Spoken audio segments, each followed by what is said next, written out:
Bien, queridos, estamos en medio de una serie estudiando el Evangelio de Juan. La semana pasada estuvimos viendo cómo Jesucristo dijo: yo soy la resurrección y la vida, que fue, ¿no es cierto?, un muy lindo tema que nos dio Pablo, y estábamos allá en el templo de Church porque estaba lloviendo a chuzo. Hoy día otra vez podemos estar acá, gracias al Señor por este lugar.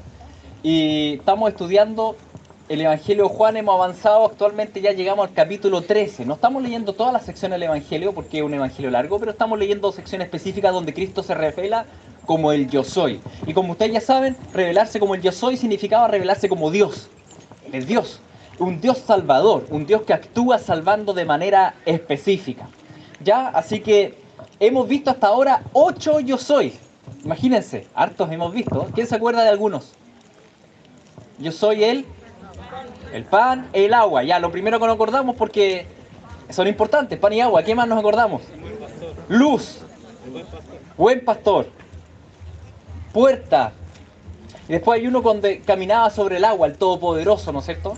Después había otro donde decía: yo soy de arriba y los puedo libertar, el que es verdaderamente libre, y hablamos sobre el concepto de la libertad y el Hijo. Bueno, hemos hablado varios temas. Hoy día, el yo soy de hoy día va a aparecer al final de la prédica, al final del texto que vamos a leer hoy día. El texto de hoy es muy famoso y vamos a digerirlo, intentar digerirlo, siempre enfocando, en primer lugar, glorificar al Señor, pero también pensando, haciendo una introspección, que el Espíritu Santo nos guíe y nos muestre en qué tenemos que cambiar nosotros, ¿no es cierto? Así que vamos a capítulo 13 de Juan.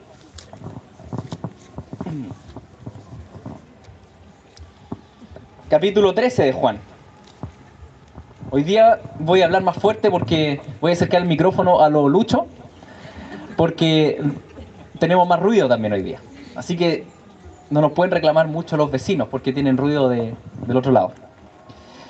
Bien, queridos, Juan capítulo 13, versículo 1, dice así, voy a leer del 1 al 6 primero. Antes de la fiesta de la Pascua, sabiendo Jesús que su hora había llegado para que pasase de este mundo al Padre, como había amado a los suyos que estaban en el mundo, los amó hasta el fin.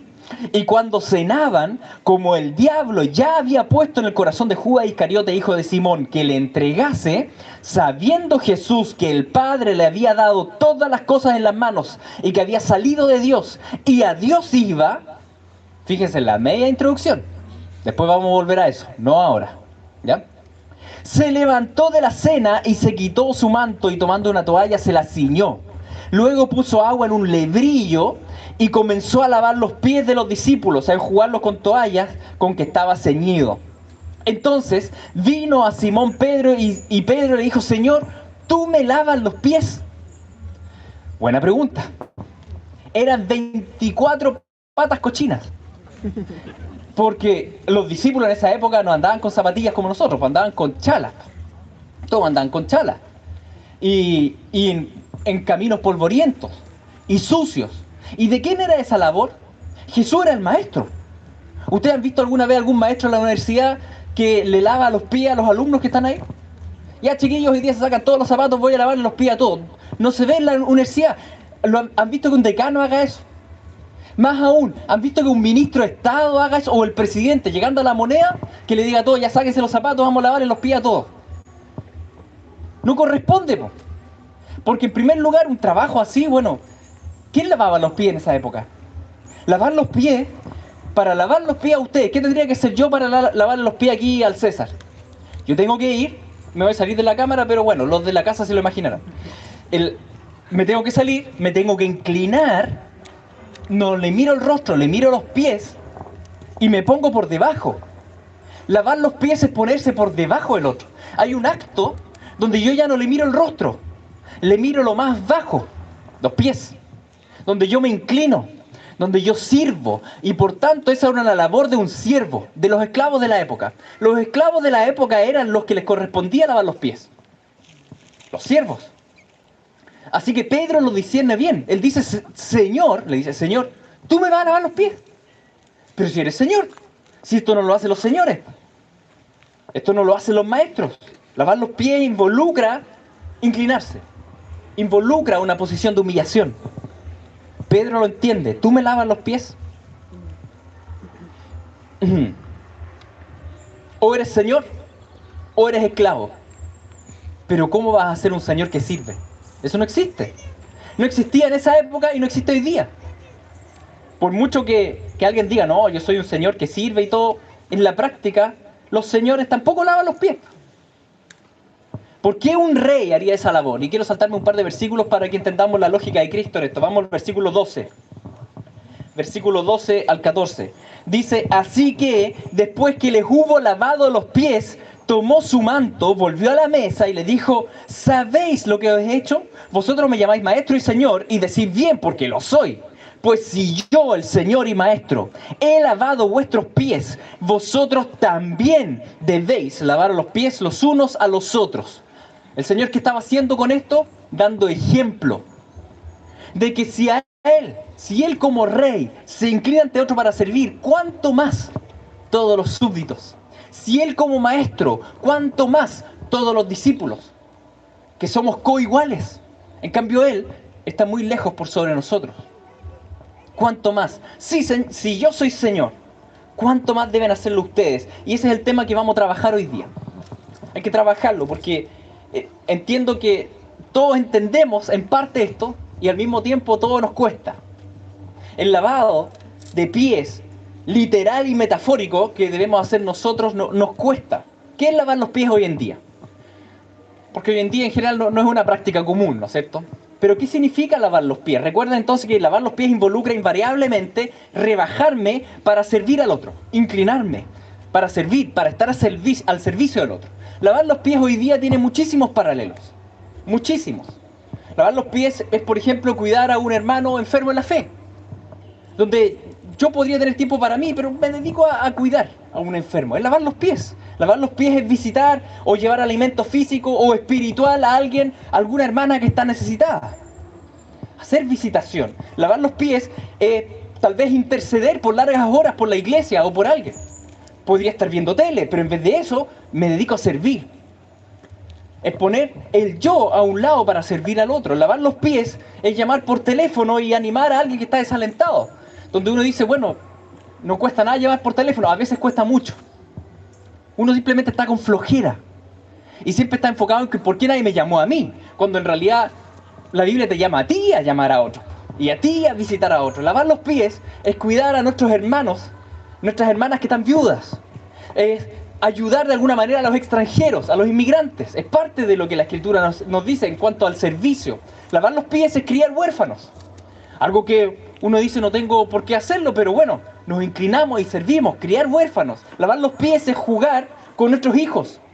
Cuando no tienes ganas de jugar, porque estás chato, porque lo único que quieres es sentarte. Y jugar con los hijos significa muchas veces estar realmente de rodillas y de guata.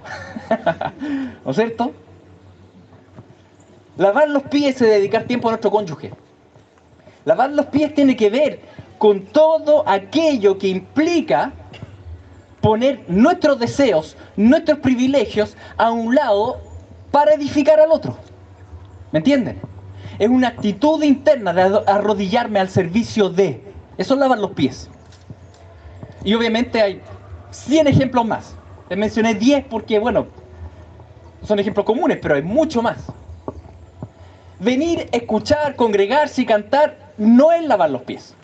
Es bueno y es necesario para hacerlo con gozo. Pero lavar los pies, por ejemplo, en un servicio como hoy sería, al final, cuando ya tengo puras ganas de irme, quedarme y orar por alguien y bendecir a alguien, ¿no es cierto? Y escuchar a alguien. Eso sí es un servicio. Nosotros no venimos solo a la iglesia para recibir, también venimos a dar. Venimos a lavarnos los pies los unos a los otros. Entonces no vengo solo a la iglesia porque yo y el Señor, no, para eso te quedas en la casa. Esto tiene que ver con venir y servir, estar a disposición de otro. Estar a disposición de poner la oreja o dar una oración. O todo lo que uno puede hacer al beneficiar al otro. Es bueno y necesario lavar los pies los unos a los otros. Lavar los pies es superar mis ganas entonces, mis propias ganas de muchas cosas. Lavar los pies es todo aquello que implica el sacrificio del yo. ¿Sí? De lo que a mí me acomoda, de mis ganas, de mi anhelo. Es tal vez tengo el estómago vacío y quiero puro ir a comer y postergo la comida porque estoy con alguien, no estoy ayudando a alguien. Lavar los pies es sacrificar, por ejemplo, mi descanso. Lavar los pies es sacrificar mi reputación porque estoy ayudando a alguien que tiene mala reputación. Entonces, chuta, si me ven con tal persona van a pensar no sé qué cosa. Bueno, será nomás, po. Sacrifiqué reputación por lavar los pies. Jesús podría haber pensado, oye, si alguien mira por la ventana va a pensar que yo soy el siervo de todo. ¿Y qué? De hecho, Él es siervo. A veces sacrificar también orgullo y arrogancia por hacer labores que me parecen humillantes, como limpiar el vómito de alguien o limpiar baños. ¿Y cuál es el problema con eso? Lavar los pies, entonces, presentar nuestros cuerpos como sacrificio vivo, agradable y santo para Dios. ¿Quién escribió eso? Pablo, ¿a dónde? Romanos 12:1, ¿se acuerdan? Un versículo bonito, pero que tenemos que entender esto. El sacrificio generalmente no es algo que uno haga impulsado desde las emociones. Hoy, qué ganas tengo de limpiar el vómito de alguien. No es ganas. Es un sacrificio. Por eso se llama sacrificio. Sacrificio vivo. Y ese versículo dice que debemos presentar nuestro cuerpo como sacrificio vivo, agradable al Señor, ¿no es cierto? Santo. Y después continúa, dice eso, no es una adoración emocional. Ese es un... ¿Quién se acuerda cómo sigue ese versículo? Un culto racional. Es un culto racional. Es una adoración a Dios hecha con la mente. Señor, me carga esto, pero lo hago para ti. Es nuestro homenaje consciente y sufrido a Cristo, porque Cristo lo hizo por mí. Bien, yo sé que hasta este punto, mis queridos, están de acuerdo con todo lo que he dicho. ¿Ya? Esto es introductorio. Porque, ¿para qué decirles algo que ustedes ya saben y que ustedes están de acuerdo? Ahora viene la confrontación. Porque, ¿qué es lo que pasa? Los quiero animar, porque yo sé que muchos, probablemente todos, en uno u otro aspecto, han obedecido la voz del Espíritu y la palabra en esto y han ayudado a alguien y han sacrificado parte de lo suyo y gloria al Señor por eso y los animo a que continúen.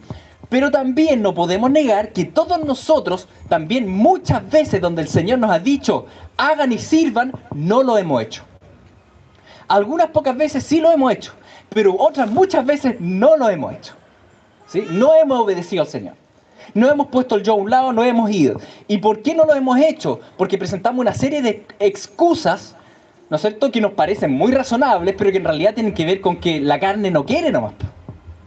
Entonces, claro, el Lucho nos manda una tonelada de mensajes en misericordia y los leemos apenas. ¿No es cierto? O si lo leemos no nos comprometemos a ayudar a la persona que está necesitada. ¿Y por qué? ¿Qué pasa en nosotros? Hay un tema que tenemos que considerar en todo esto. Una cosa son los pecados de comisión, los que uno comete.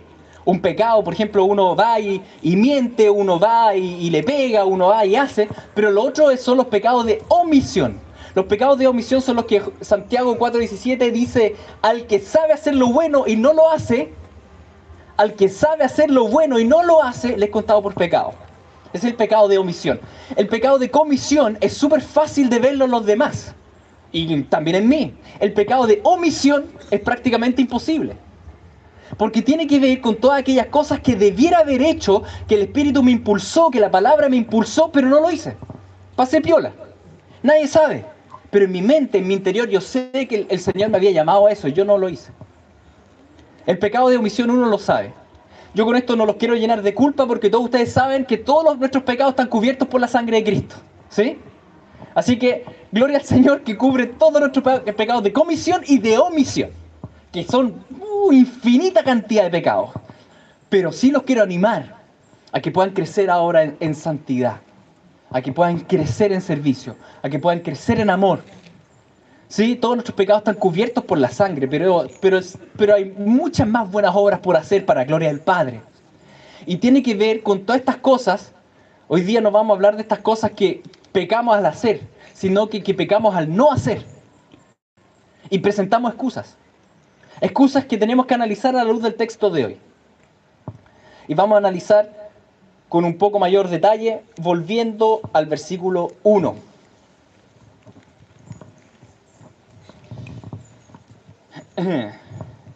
Antes de la fiesta de la Pascua. Antes de la fiesta de la Pascua, dice el versículo 1. ¿Qué iba a pasar esa Pascua? Jesús iba a morir. ¿Cuándo iba a hacer eso? Mañana, el día siguiente. Porque aquí están en la cena, en la última cena. Y están a punto de tomar la última cena. Y después de la última cena, él va al Getsemaní. Y después lo arrestan. Y después pasa una noche pésima, ¿no es cierto? Tribunales falsos. Y después a la mañana viene la tortura. Y después a mediodía viene la muerte. Esto fue el día anterior. Antes de la fiesta de la Pascua. ¿Jesús sabía que iba a pasar todo eso? Sí, sabía. Esa sí que era buena excusa para no lavar los pies, po. Yo diría que ese era un súper buen momento para quedarse sentado en la mesa y echar la talla y reírse un rato. Total, todo lo que venía. Muchas veces presentamos excusas de no servir hoy por los acontecimientos futuros importantes que vienen. Me explico, muchas veces tenemos planes. Planes para el día siguiente, planes para la semana siguiente, planes que nos absorben el tiempo. Tal vez tú tienes un plan de que te vas a cambiar de casa el próximo mes, tienes un plan que vas a viajar a no sé a dónde, tienes un plan de que vas a iniciar un trabajo y eso absorbe tanto tu mente que hoy día tú no sirves. ¿Me explico? Muchas cosas que nos hacen quitar la mirada a lo que hoy día debemos hacer. Y resulta que mi prójimo necesita ayuda hoy día. Amados, el plan de mañana no debiera ser excusa para lavar los pies hoy. Y muchas veces sí es excusa. Muchas veces sí, como tenemos tantos planes, que tengo que hacer esto y lo otro, y como que me estreso y todo, pero debiéramos estar todos los días disponibles para partir el día y decirle, Señor, algo que tenga que servir hoy día, a alguien que tenga que ayudar hoy día de manera específica. Entonces, no permitan que los planes del mañana les impidan el servicio de hoy. Esto uno lo ve mucho en la iglesia, ¿eh? Por ejemplo, lo que vamos a hacer es, en un par de meses más voy a ir para allá y para no sé qué, así que me salgo del ministerio, me salgo de servir. Oye, ya no te puedo ayudar porque lo que pasa es que en 6 meses más, oye, nadie sabe qué pasa en 6 meses más. Qué bueno que tengáis planes, no digo que está mal que tengas planes. Lo que sí creo es que el plan de mañana no puede impedir el servicio de hoy. En términos generales, porque tal vez tiene que hacer realmente, no sé, grandes preparativos. Estoy hablando en términos generales, ya no sé ahí los detalles. Pero pongamos ojo con esa excusa que muchas veces está presente en nuestra vida. Cada día su propio afán, dice el Señor. Y decisión del Señor. Sin presentar la excusa del plan de mañana. Entonces dice, antes de la fiesta de la Pascua, sabiendo Jesús, y quiero que nos detengamos acá, porque aquí Juan va a hacer una introducción larga antes de ir al punto. Porque él podría haber dicho, Jesús se levantó y lavó los pies, pero no. Juan ahora, por así decirlo, pone la cámara en la mente de Cristo. Y dice, Jesús sabía esto. ¿Sabía qué? Sabiendo Jesús que su hora había llegado para que pasase de este mundo al Padre. Y después el versículo 3, sabiendo Jesús que el Padre le había dado todas las cosas en las manos y que había salido de Dios e iba a Dios. Sabiendo Jesús.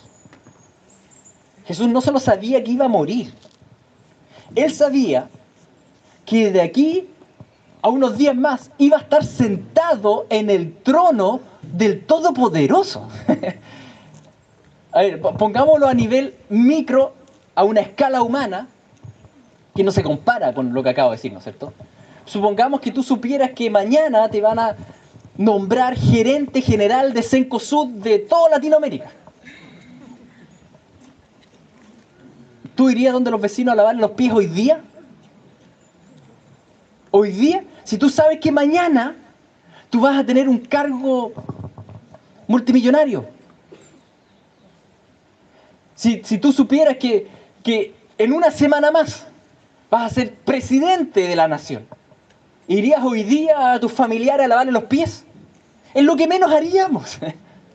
Es realmente lo que menos haríamos. Y aquí Juan saca a relucir eso. Dice, él sabía que en un par de días más iba a estar sentado en el trono. Y no el trono de Chile, ni siquiera el trono del planeta. Es el trono del universo y del cielo y de todo lo que hay más allá que no tenemos idea. Y va a estar sentado sobre todo. Sabiendo eso, se humilló, se inclinó. El Padre le había dado todas las cosas. Y nosotros, para servir, ¿Saben por qué muchas veces no servimos? Porque presentamos la excusa de la superioridad. Es que esto no me corresponde a mí. Esa es la típica del chileno. Esto no me corresponde a mí. Esto debiera hacerlo la municipalidad. Y esto debiera hacerlo tal persona. Y esto debiera no sé qué. Es que esto no me corresponde. Bueno, a la hora que Dios dice eso, tú y yo no nos salvamos. No nos salvamos. Y presentamos la excusa de la superioridad. Es que esto no me corresponde. Es que no me corresponde limpiar el piso, se cayó la comida y bueno, alguien vendrá. No me corresponde. Nos creemos tan importantes que cómo vamos a limpiar un baño. Es decir, nunca vaya al baño, me imagino. ¿No es cierto?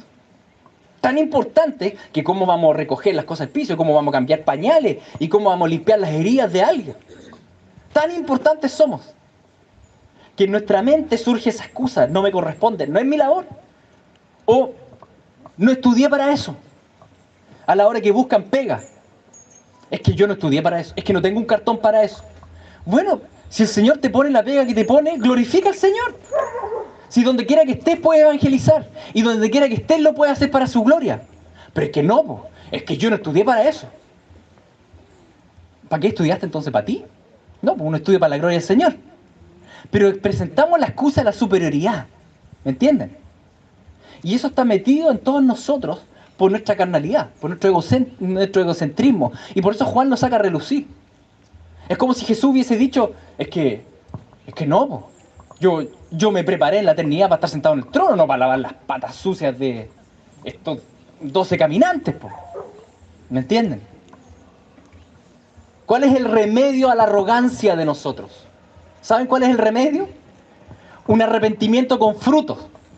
Con fruto de cambio. ¿Qué significa eso? Pedirle perdón al Señor, pero después inclinarse ante los demás y servir. Ese es el remedio a la arrogancia. El remedio a la arrogancia es la postración. Es la postración en adoración a Dios y la postración en servicio al prójimo. Es el remedio de la arrogancia. No hay otro remedio. Es Cristo, el Rey que vino a servir. Entonces tenemos que poner ojo con frases que están muy metidas en todo, en la población, en la sociedad, y que nosotros tomamos por sentadas para nosotros mismos.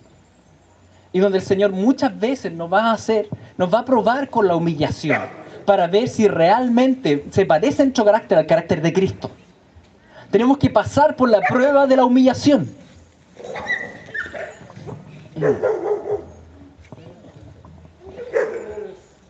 Bien. Volvamos al versículo 1.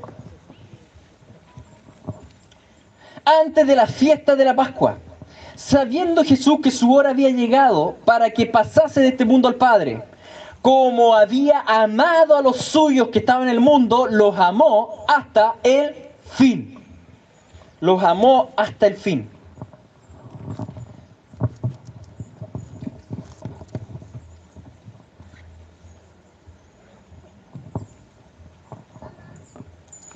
¿Saben otra excusa que presentamos al momento de no obedecer al Espíritu en servicio a alguien?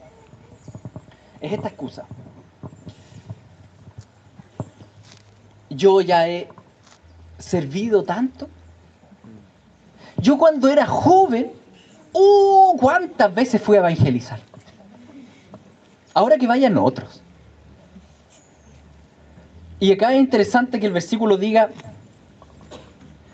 como había amado a los suyos.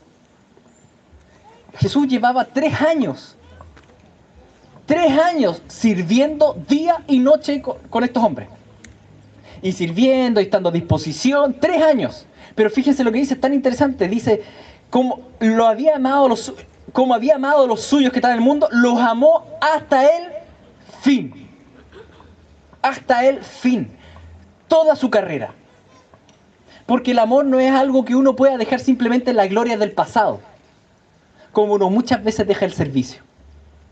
Muchas veces uno deja el servicio en la gloria del pasado. Jesús se merecía en ese momento quedarse recostado ahí a la mesa. Sí, pues se lo merecía. ¿Se merecía que otros recojan los platos? Sí, pues. Se merecía. Piensen que, insisto en esto, esa noche él iba a ser arrestado. Era el momento para decir, veamos la final de la Champions, ¿entiendes? Veamos un partido, riámonos un poco. Era el momento para hacer una sobremesa larga. Se lo merecía. Pero como dice Marcos 10:45, el Hijo del Hombre no vino para ser servido, sino para servir y para dar su vida en rescate por muchos. Con esto no quiero decir que no podamos tomar descanso, tomar vacaciones, somos seres humanos débiles y hay que hacerlo. Lo que estoy diciendo es que muchas veces presentamos la excusa del servicio pasado para no servir hoy. Eso es lo que estoy diciendo. La excusa que solemos esgrimir al ver una necesidad y decir, oh, sí, es necesario, sí, cuando yo era joven ayudé tantas veces en esto. Ya serví, o vemos una cosa, algo que está pasando, un mensaje y no llega, y decir, oye, pero yo he ido todos los meses, ahora que vaya otro. Y sí, tienes razón, que vaya otro, pero tu servicio pasado no te excusa del servicio de hoy. Porque el Señor tiene un servicio todos los días para nosotros. Y tenemos que entender algo, queridos. Cuando nosotros servimos y estamos a disposición del prójimo, los más bendecidos somos nosotros. Somos nosotros, porque más vale dar que recibir. Y cuando nosotros estamos continuamente dando, nosotros somos los bendecidos. Entonces, no caigas en la trampa de la excusa del servicio pasado. Es que ya amé, es que ya fui. No, ya fui un mes de misiones. Listo, que vaya otro. Te lo pierdes tú, po. Servir una bendición. Al bendecir a otros, los más bendecidos somos nosotros. Así que hazlo con gozo y hazlo todos los días. Todos los días debemos disponernos ante el Señor y decirle, Señor, no quiero caer en mis propias excusas. Todo lo que tú quieras que sirva hoy día, dame las fuerzas para servir hoy día. Quiero hacerlo para ti. Yo sé que yo soy el primer beneficiado en el servicio. Vamos a la cuarta excusa. Y tal vez la más compleja. Versículo 2.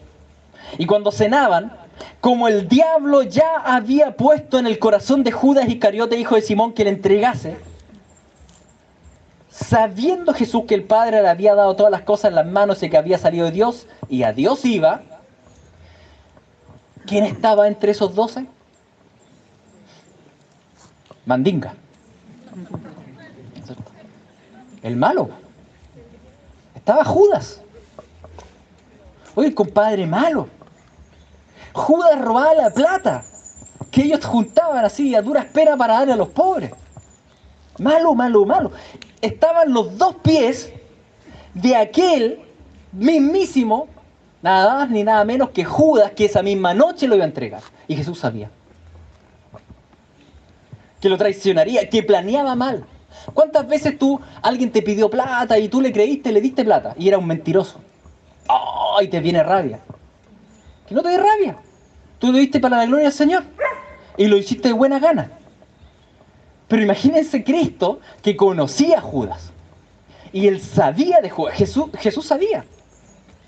Y frente a él está el enemigo, el traicionero. ¿Y qué va a hacer Jesús? Porque fíjense que el texto que sigue dice, sabiendo Jesús que iba a ir al Padre, sabiendo Jesús que estaba Judas que lo iba a traicionar y sabiendo Jesús que el Padre le había dado todas las cosas. Es decir, de aquí a un par de días más, él era emperador de todo el universo. Y tiene al frente al traicionero. ¿Y cómo actúa él? Igual que con los demás. Sacarle brillo de agua, este recipiente, se pone la toalla y le lava los pies. ¿Han pensado que Jesús le lavó los pies a Judas 12 horas antes que sus propios pies fueran clavados por lo que hizo Judas? Una de las grandes excusas que presentamos al servicio es el pecado del prójimo. Como el otro hizo esto, como el otro se porta así, como el otro no sé qué, no puedo servirle. No se lo merece. Como si nosotros nos mereciéramos algo. Y que nosotros fuéramos las blancas palomas.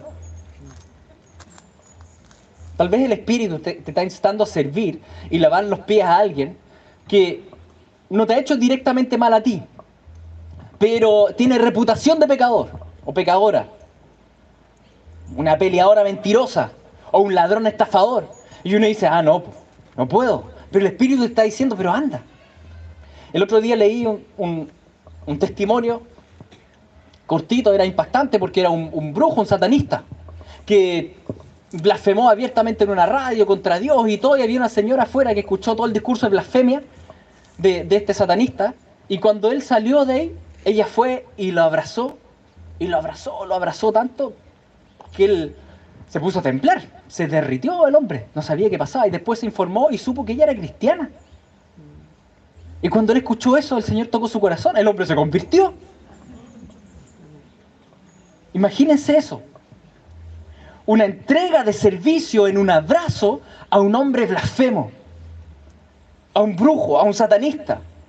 Y tú dices, pero es que ¿cómo? Un tipo ocultista, sí. Pero recordemos que como pecado de adivinación es la rebelión. Y como idolatría, la obstinación, dice 1 Samuel 15. Es decir, tú y yo somos mejores que los ocultistas y satanistas. ¿Quién de nosotros nunca se ha rebelado contra Dios? ¿Quién de nosotros nunca se ha obstinado contra Dios? No somos mejores. Ese es el tema. Que muchas veces nos servimos porque decimos el otro es pecador, pero en realidad yo y vos, ¿no es cierto? Igual. Y con eso no estoy defendiendo a los ocultistas, ¿eh? Creo que el satanismo, la hechicería, es un pecado terrible de blasfemia contra Cristo. Pero así también la rebelión y la obstinación. Y el de nosotros que esté libre de eso, que tire la primera piedra. ¿Cuánto más debemos nosotros servir a pecadores? Jesús, siendo inocente, él lavó los pies de Judas. ¿Cuánto más tú y yo, que hemos sido traicioneros como Judas? Muchas veces. Que hemos dicho sí, sí, sí. Y al final era no, no, no.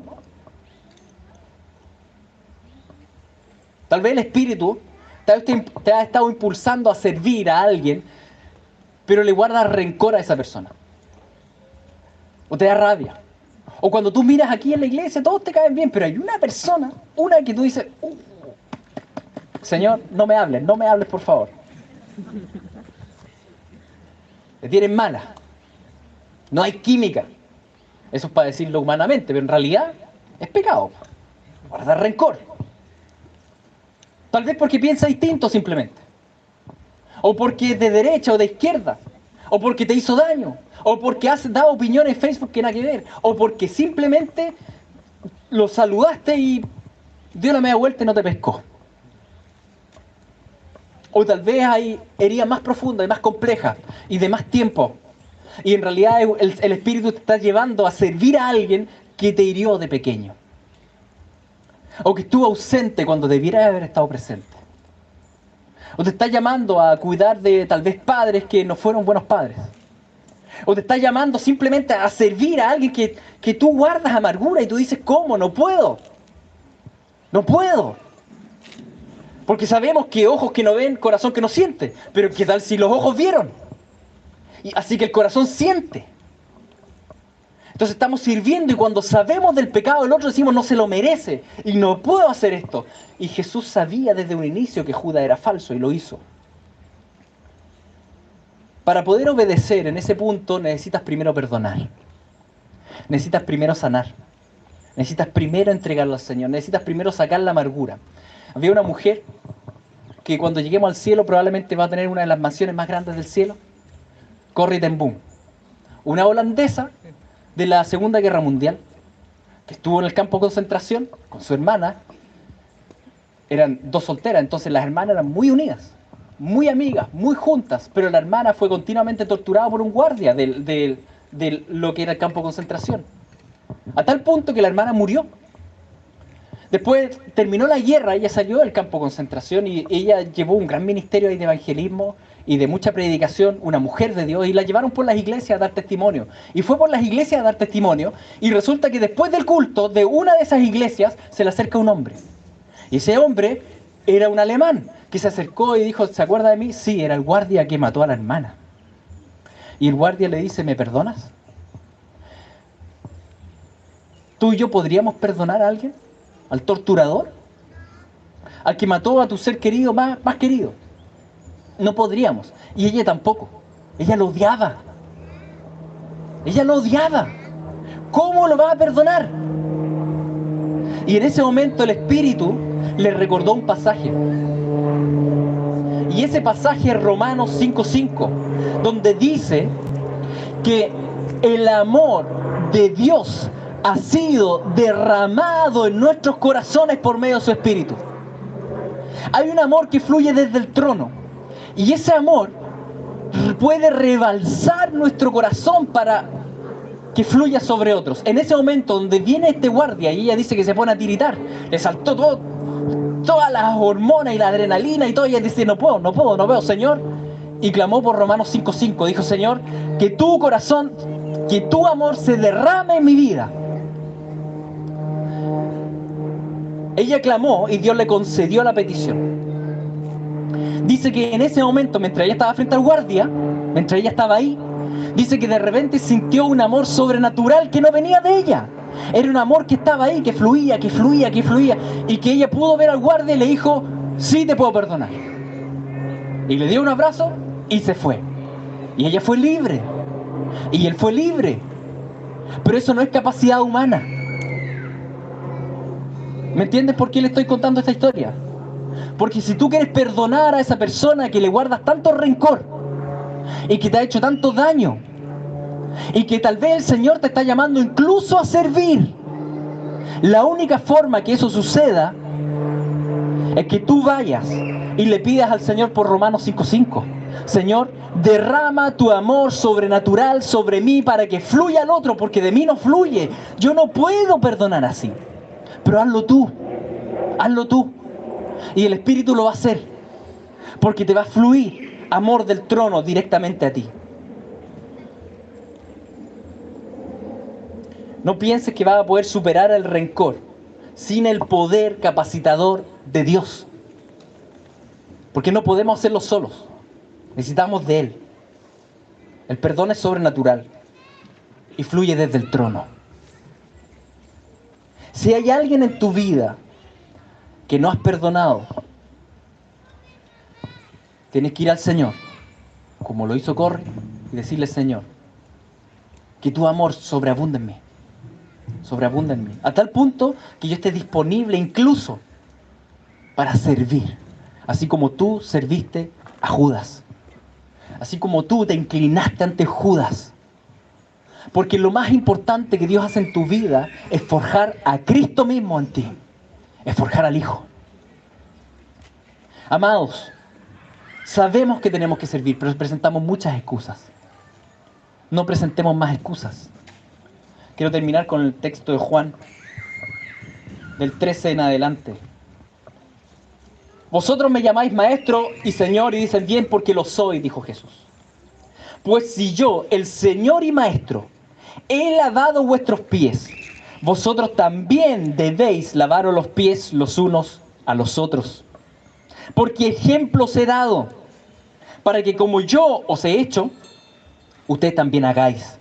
De cierto les digo, el siervo no es mayor que su Señor, ni el enviado es mayor que el que lo envió. Si saben estas cosas, bienaventurados seréis si las hacen. ¿Quién es el bienaventurado? El que la hace, el que sirve, más que el servido.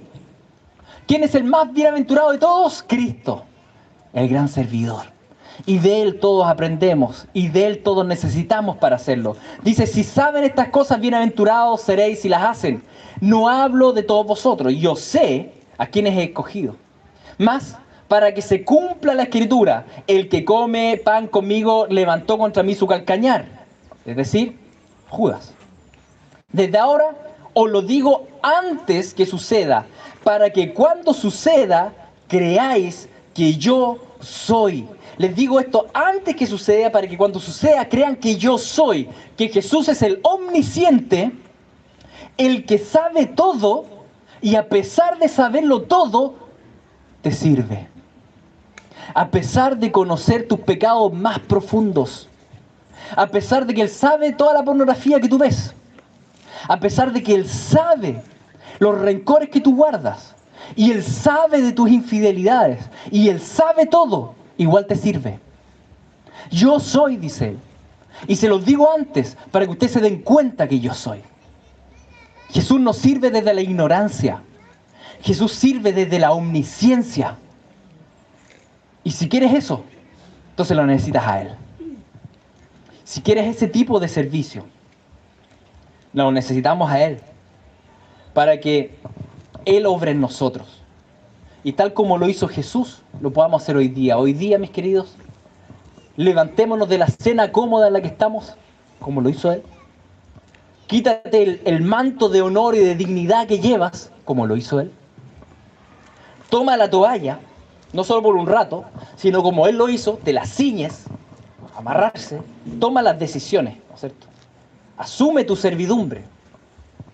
Después toma el agua en el lebrillo, en el recipiente, que es la determinación de que voy a hacerlo.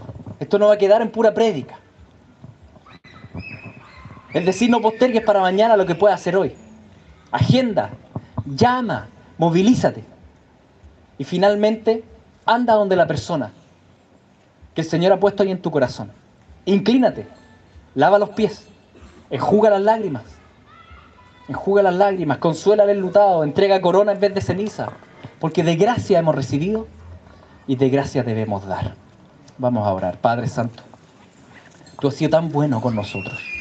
Jesucristo, te damos gracias porque tú diste tu vida, tú siendo Rey de Reyes, tú sabiendo tu posición, te despojaste de ti mismo, te hiciste siervo y a lo sumo te hiciste siervo, a tal punto que fuiste hasta la cruz a servirnos, y no desde la ignorancia, sino desde la omnisciencia, conociendo nuestra maldad y nuestro pecado, nuestra infidelidad. Te damos gracias, te glorificamos, Cristo.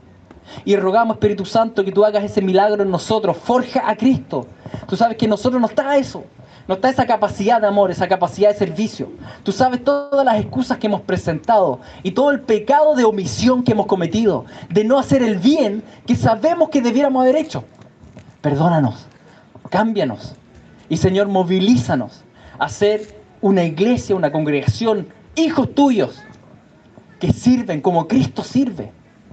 A ser hijos tuyos conforme al carácter de Cristo. En el nombre de Jesús te lo pedimos. Amén.